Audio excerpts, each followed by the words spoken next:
Hello, this is Kimono on Fire, and this is a special segment called Behind the Tracks.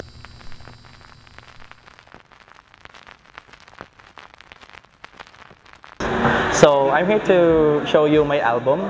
Ang ngalan sa album is Overcome. So it has 10 songs originally written by me. Okay, so let's look into it. Ang first song is Lone Wolf ang title.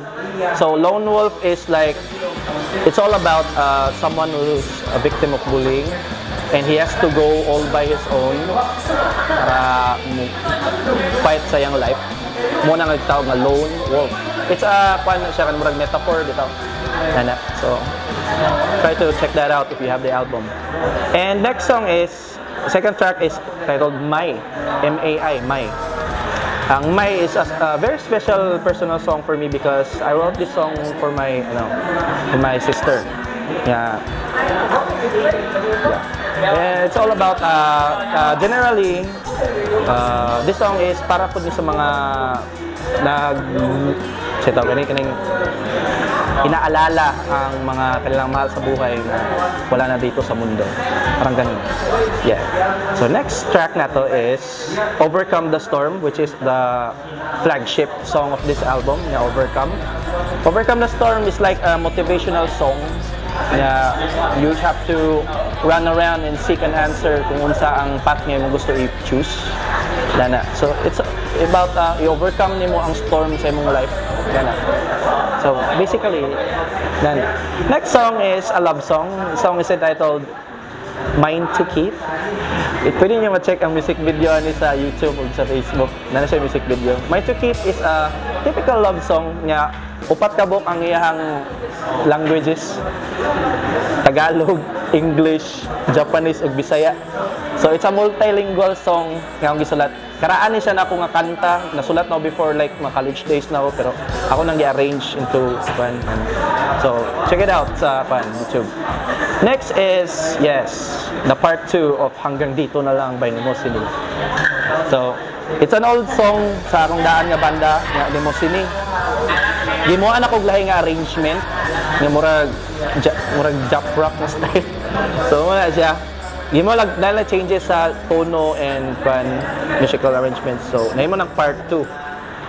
And so next song is we have Blinded. Ang Blinded is kanang mura bitaw imong na-realize na gina-take for granted nimo ang usa ka tao. Na blind ka sa imong desires nya wala na nimo nabantayan ng tao nga tunay nga nagsuporta sa imong ba. Mong nabiyaan ba, na-blind ka sa imuhang kuwan. Eternal. Next is, yes, one of my personal favorite, Poison in Disguise. Poison in Disguise is a song na kanami itong gina-fight off ni mo imong mga vices.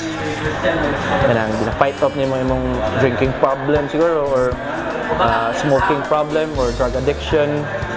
Muna siya kanang they are all poisons in disguise.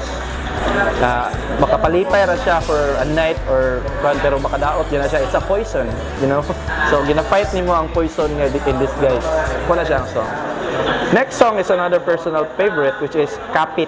So this is, I think muna ang pinakauna nga kanta nga na-release na ko from the album technically. So nanay siya music video I released last April. Last April. And the song is all about depression awareness. Yeah. So, kana bitong mind of a depressed person, pero at the same time, napoy ga-help sa iyaha. Murag gina-help nimo ang usa ka tawo ba. You're willing to lend your ears for that person para mapagawas niya ang iyang bati. O para malikayan po ng limayong butang ba. So, ito. Next song is, ang title is The Flight. The Flight meaning, murag, kuhan ba? Tagalog niya siya ang kanta, The Flight lang ang title English. About ni siya ng life as an overseas Filipino worker. So, I'm not an OFW, but we could feel somehow nga ma-feel po nato itong mga friends, mga families nato nga tuwag gawas. They're struggling their lives out there. They miss us siguro. gusto na makita. So, muna siya nga kanta nga akong dedicate sa mga OFW. Next song is, ang last song na day, The Curse I Can't Escape From. Muna ang title na eh. English nga kanta, pero Tagalog lyrics. So, the song is about my life as a musician. Na nag-ingon sa ko ang na to'y time nga murag down kay gusto akong life, gusto na akong munda ng music. Ambot kung sa'yo cross akong mind ato na murag na yagi po tag na nga face ba. Na friend na ko kailangan nag-ingon sa ko nga, bro, sumpa ang atong musika bay. Sa kung saan nimo og deny pangitaon gana niya. Sumpa yun nga di mawala sa tuwa sa music. It's in our blood. Muna siya, ang title sa kanta is The Curse I Can't Escape From. So, there.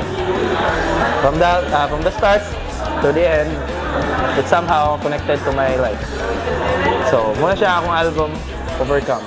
Check it out on social media and online streaming platforms worldwide.